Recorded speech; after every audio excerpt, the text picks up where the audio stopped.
This is Trillium Talk, our weekly look at what's been going on at Queen's Park with our team of reporters at the Trillium. Great to have back with us reporter Charlie Pinkerton to wrap up another week in Ontario politics. And as usual, it was a busy one. Appreciate you taking the time this Sunday, Charlie.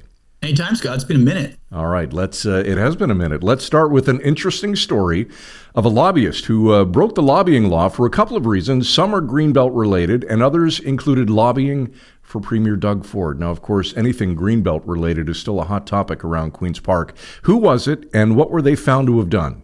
Yeah, so the lobbyist in question is Nico Fidani Diker. Folks may remember him from the Greenbelt scandal. He was mentioned in the report by the Integrity Commissioner from August of 2023. And so we had actually reported that the Integrity Commissioner, by that time, Fidani Diker's lobbying had caught the Integrity Commissioner's attention.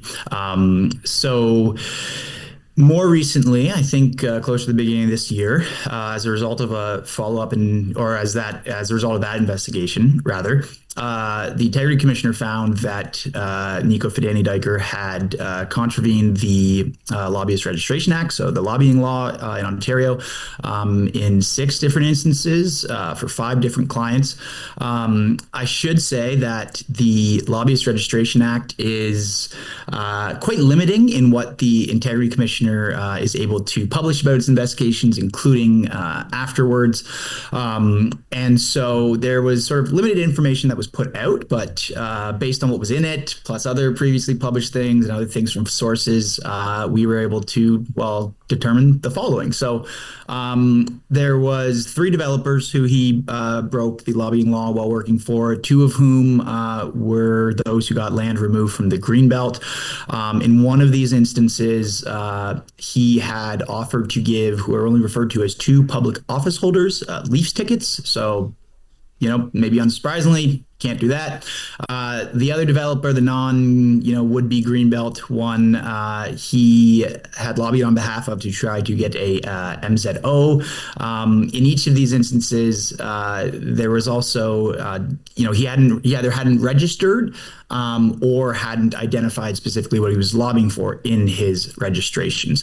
The other cases, for the non-developer clients, as far as they're identified, the Integrity Commissioner found that Fidani Diker had, lobbied identified as a public office holder, someone who he was personally close with, had recent political and work history with. And so on that, for those 2 non-developer clients, we confirmed that the public office holder in question was Premier Doug Ford. All right. Thanks for that explanation. Okay, let's switch gears now to the federal election for a second and the latest development in the relationship between the federal PCs and the Ford PCs. PC MPP and Ford cabinet member Caroline Mulroney introduced and endorsed Pierre Poilievre after the premier suggesting that his MPPs were too busy to get involved in the federal campaign. What gives here, Charlie? Ford cabinet member Caroline Mulroney. That sounded like a tongue twister. I'm glad we got that. So Caroline Mulroney on Thursday, on Wednesday, she went to a campaign event of Pierre Poilievre's in Toronto or the GTA, and she gave a several-minute-long speech to introduce Poilievre. So, she talked about her father, Brian Mulroney, who was the Canadian Prime Minister who negotiated the original NAFTA agreement with the United States and Mexico, sort of the start of free trade in North America. And she talked about that a lot. So she talked about her dad saying that back in 1988, I've heard that was a good year. I was not around, but that he had explained back then that Canadian leadership means standing tall, even next to giants like the United States, which of course is quite relevant now. She also said that, that's something Pierre Poilievre understands as well, and didn't really mix anything up in terms of giving him her endorsement. That was quite clear. It did come as a bit of a surprise, though, mainly because a few weeks ago, Premier Doug Ford had seemed to sort of rule out that members of his party, at least the elected members, would be campaigning in the federal election. He said, his MPPs would be too swamped.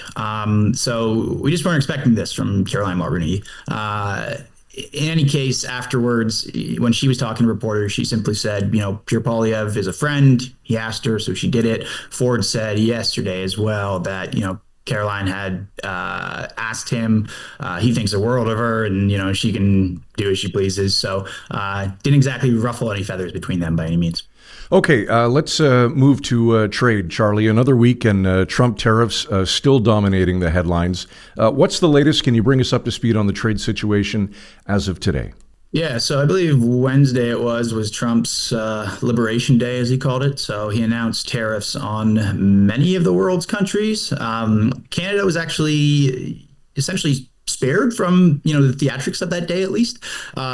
Trump had announced earlier tariffs of 25% on goods from Canada that aren't covered by the current free trade agreement between the countries. So that's still billions of dollars worth of goods. Still not ideal from the Canadian side, as Premier Ford said this week, as Prime Minister Mark Carney, who is going between that titling and Liberal leader in his federal electoral efforts, said as well. And so Carney, announced that Canada would be going ahead with its reciprocal tariffs. So, everything we've been led to believe is that expect prices of certain things to go up soon, and we'll see what President Trump has in store next week, I guess. It's always a surprise. Canada, as you said, seemed to escape this round, but the Penguins, not so much. Yeah, not only the Penguins, but also our French brethren off the coast of Newfoundland, St. Pierre and Miquelon, yes. Yeah, they got dinged with 50%, so, best of luck. There's Charlie Pinkerton, reporter at the Trillium. Thanks for this. As always, Charlie, enjoy the rest of your weekend. Anytime. You too, Scott. Become a Trillium Insider today and never miss a minute of the action at Queen's Park. Sign up at thetrillium.ca for all of us at Village Media. Enjoy the rest of your weekend. Thanks for watching.